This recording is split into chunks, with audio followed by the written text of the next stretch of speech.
Kasabay ng pagpasok ng ika-100 araw ng digmaan sa pagitan ng Estados Unidos at Iran, patuloy na nasusubok ang marupok na tigil putukan sa pagitan ng magkabilang panig. Noong Biyernes at Sabado, muling nagsagawa ng operasyon ng US military sa Strait of Hormuz matapos madetect ang mga Iranian drone na umano'y nagbabanta sa international shipping routes. Ayon sa US Central Command o CENTCOM, 4 na drone at ilang coastal radar sites sa Iran ang tinamaan ng kanilang puwersa. Napabagsak din ang 2 pang attack drones na papalapit sa mahalagang daanan ng mga barko sa rehiyon. Bilanggan din naglunsad naman ang Iran ng mga missile patungo sa Kuwait at Bahrain, 2 malapit na kaalyado ng Estados Unidos sa Gulf region. Ayon sa CENTCOM, 7 ballistic missiles ang pinakawalan ng Iran. 6 sa mga ito ang naharang habang ang isa ay hindi nakaabot sa target. Maring kinundina ng Kuwait at Bahrain ang mga pag-atake at tinawag itong malino na paglabag sa kanilang soberanya. Tinawag ng Bahrain ang insidente bilang blatant aggression habang inilarawan naman ito ng Kuwait bilang pagpapataas ng tensyon sa rehiyon. Sa kabila ng umiiral na tigil putukan mula pa noong Abril, halos araw-araw pa rin nakapagtatala ng mga paglabag ang magkabilang panig. Inaakusahan ng Iran ang Estados Unidos ng pag-atake sa mga komersyal na sasakyang pandagat nito sa Strait of Hormuz at sa iba pang karagatan. Giit naman ng Washington, pinagtatanggol lamang nila ang mga puwersa ng US at ang kalayaan sa paglalayag laban sa mga banta ng Iranian drones at missiles. Dahil sa mga panibagong sagupaan, lalong lumalabo ang pag-asang mauwi sa pangmatagalang kapayapaan ang umiiral na ceasefire. Sa isang panayam, sinabi ni Mohsen Rezai, military advisor ng Supreme Leader ng Iran, na nasa deadlock o pagkakabinbin ang negosasyon. Ayon sa kanya, kailangang gumawa ng hakbang ang Estados Unidos upang muling umusad ang mga pag-uusap. Isa sa mga pangunahing hinihiling ng Tehran ang pagpapalaya sa tinatayang 24 na bilyong dolyar na mga asset nito na nananatiling naka-freeze sa mga foreign banks sa iba't ibang bansa.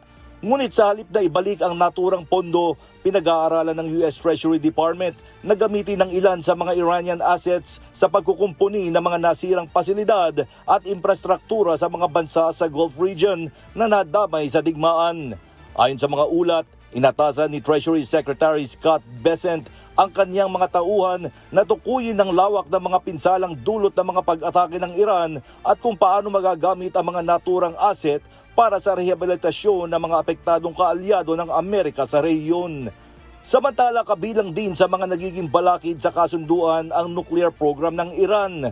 Patuloy na iginigiit ng Tehran ang karapatan nito sa peaceful nuclear enrichment habang nananatili pa rin sa loob ng bansa ang malaking imbak ng enriched uranium. Nangangamba naman ang Estados Unidos at mga kaalyado nito na maaari magamit ng mga naturang material sa pagbuo ng nuclear weapon kung hindi mapapailalim sa mas mahigpit na control.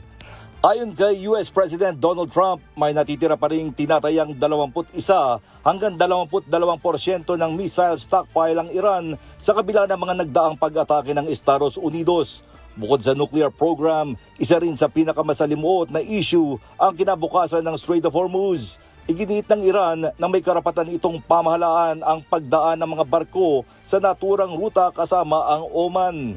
May mga ulat na umaabot sa 1.5 milyon hanggang 2 milyong dolyar ang sinisingil na bayad sa mga dayuhang barkong humihingi ng pahintulot upang makatawid sa Strait of Hormuz. Mariin namang tinutulan ito ng Estados Unidos at iginiit na dapat may balik ang ganap na kalayaan sa paglalayag sa rehiyon ng walang bayarin o limitasyon. Sa gitna ng pagkakabinbin ng mga pag-uusap, nagpapatuloy naman ang negosasyon sa pamamagitan ng Pakistan na nagsisilbing tagapamagitan ng magkabilang panig. Dumating sa Tehran si Pakistan Interior Minister Mohsin Naqvi upang ipaabot ang mensahe ng pamahalaan at militar ng Pakistan kay Iranian Supreme Leader Mojtaba Khamenei. Nakipagpulong din ito kay Iranian Foreign Minister Abbas Araghchi bilang bahagi ng panibagong pagsisikap na muling mapausad ang negosasyon sa pagitan ng Washington at Tehran. Ngunit ayon sa Iranian Foreign Ministry, nananatiling pabago-bago at magkakasalungat ang mga posisyon ng Estados Unidos, bagay na lalo umanong nagpapahirap sa pag-abot ng kasunduan.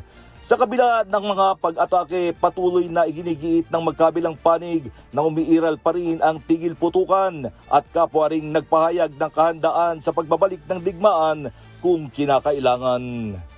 James Bontuyan, humahataw sa balita ngayon.